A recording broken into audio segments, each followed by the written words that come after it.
हर हर महादेव। श्री शिवाय नमस्तुभ्यम। श्रावण मास के इस प्रातः काल में आप सबका स्वागत है। आप सबका दिन भगवान शिव की कृपा से भरा रहे, ऐसी हमारी कामना करते हुए चलिए आज की श्रावण मास की कथा को आरंभ करते हैं। भगवान शिव ने कहा, हे सनत कुमार, अब मैं आपके समक्ष त्रयोदशी तिथि का कार्य बताऊंगा। इस दिन 16 उपचारों में कामदेव का पूजन करना चाहिए। अशोक, मालती पुष्प देवताओं को प्रिय, कमल, कौसुम्भ, बकुल पुष्पों और अन्य प्रकार के सुगंधित पुष्पों, रक्त, अक्षत, पीले चंदन, शुभ सुगंधित द्रव्य और पुष्टि प्रदान करने वाले और तेज की वृद्धि करने वाले अन्य पदार्थों से पूजन करना चाहिए। नैवेद्य के और मुख के लिए रोचक तांबुल अर्पित करें। तांबुल में चिकनी, उत्तम सुपारी, खैर, चूना, जावित्री, जायफल, लौंग इत्यादि, नारिकेल, बीज के छोटे टुकड़े, सोने और चांदी के पत्र, कपूर और केसर इन पदार्थों को मिलाना चाहिए। मगध देश में उत्पन्न होने वाले श्वेत वर्ण पके हुए पुराने दृढ़ और रसमय तांबुल संभरासुर के शत्रु कामदेव की प्रसन्नता के लिए अर्पित करने चाहिए। उसके बाद मोम से बनाई गई बत्तियों से कामदेव को निराजन करें और पुनः पुष्पांजलि प्रदान करें। उसके बाद इससे उनके नामों से प्रार्थना करें। अब मैं तुम्हें उनके नाम बताता हूँ, ध्यान से सुनो।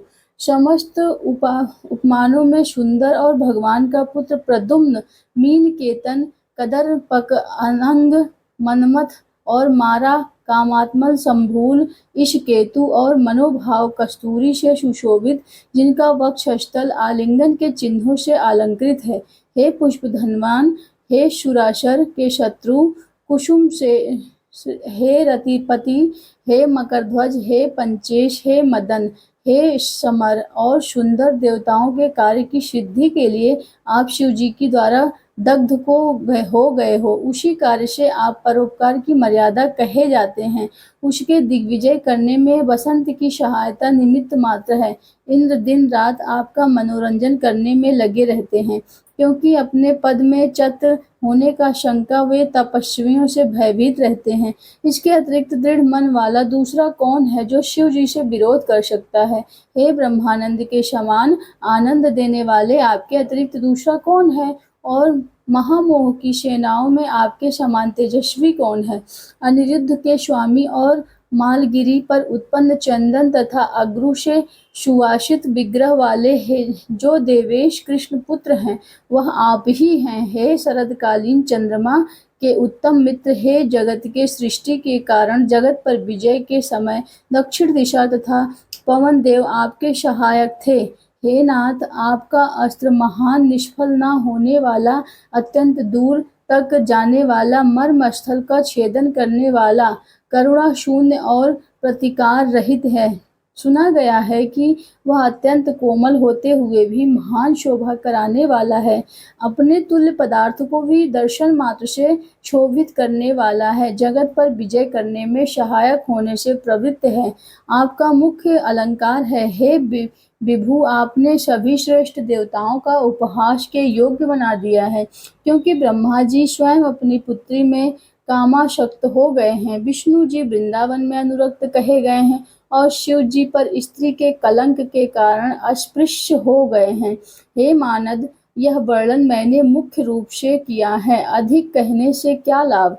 इस श्लोक में अपने वश में रहने वाला ब्राह्मण वीरलेल है, इसलिए हे भगवान, इस प्रकार की गई पूजा से आप प्रसन्न होइए। श्रावण मास में शुक्ल पक्ष की त्रयोदशी तिथि के दिन पूजा प्राप्त करने कामदेव प्रवृत्ति मार्ग के विषय अशक्त व्यक्ति को अत्यधिक पराक्रम और शक्ति प्रदान करते हैं और निवृत्त मार्ग में रहने वाले व्यक्ति से अपने विकार को हर लेते हैं। इसका अर्थ है, जो भी संतान प्राप्ति के लिए उनकी इच्छा करता है, वह उनके पास पराक्रमशील और शक्ति बनकर जाते हैं। जो वैराग्य के मार्ग पर अग्रसर होना चाहते हैं, उनके ऊपर से वे अपना कामदेव का मोह दूर कर देते हैं। श्रावण मास में शुक्ल पक्ष में की त्रयोदशी तिथि में अपनी पूजा के द्वारा संतुष्ट होकर यह कामदेव सकाम पुरुष को अपने प्रकार के अलंकारों से विभूषित तथा मनोरम स्त्रियां प्रदान करते हैं। हे दीर्घजीवी, गुणों से संपन्न, सुख देने वाले, श्रेष्ठ वंश परंपरा वाले, अनेक पुत्र प्रदान करने वाले, हे मानद त्रयोदशी तिथि का जो शुभ कृत्य है वह मैंने तुम्हें बता दिया। अब चतुर्दशी तिथि में क्या करना है चाहिए वह सुनो। अष्टमी को देवी को पवित्रोपण करने का मैंने आपसे कहा था, वह यदि उस दिन ना किया जाए तो चतुर्दशी के भी दिन पवित्रक धारण करवा सकते हैं। चतुर्दशी तिथि को त्रिनेत्र शिव को पवित्रक अर्पण करना चाहिए। इसमें पवित्रक धारण कराने की विधि देवी और भगवान विष्णु की पवित्रक विधि के समान है। सिर्फ प्रार्थना और नाम आदि में अंतर कर लेना चाहिए। शैव आगम और जाबाल आदि ग्रंथों में इनकी जो विधि है उसी को मैंने कहा है।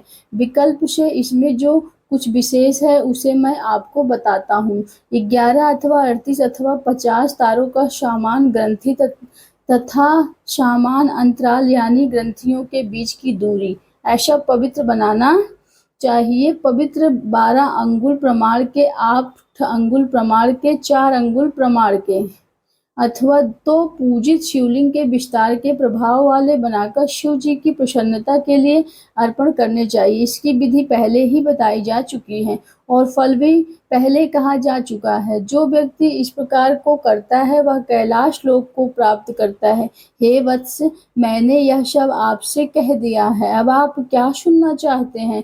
इस प्रकार स्कंद पुराण के अंतर्गत ईश्वर सनत कुमार संवाद में श्रावण मास महात्म्य चतुर्दशी त्रयोदशी कर्तव्य कथन नामक 20वां अध्याय पूर्ण हुआ। इसके साथ ही हमारी आज की श्रावण मास भी कथा भी समाप्त हुई। अगली कथा के साथ मिलेंगे कल प्रातःकाल। आपके अपने चैनल प्रीतिवश 999 को याद से लाइक सब्सक्राइब जरूर कर लेना। हर हर महादेव। श्री शिवाय नमस्तुभ्यम।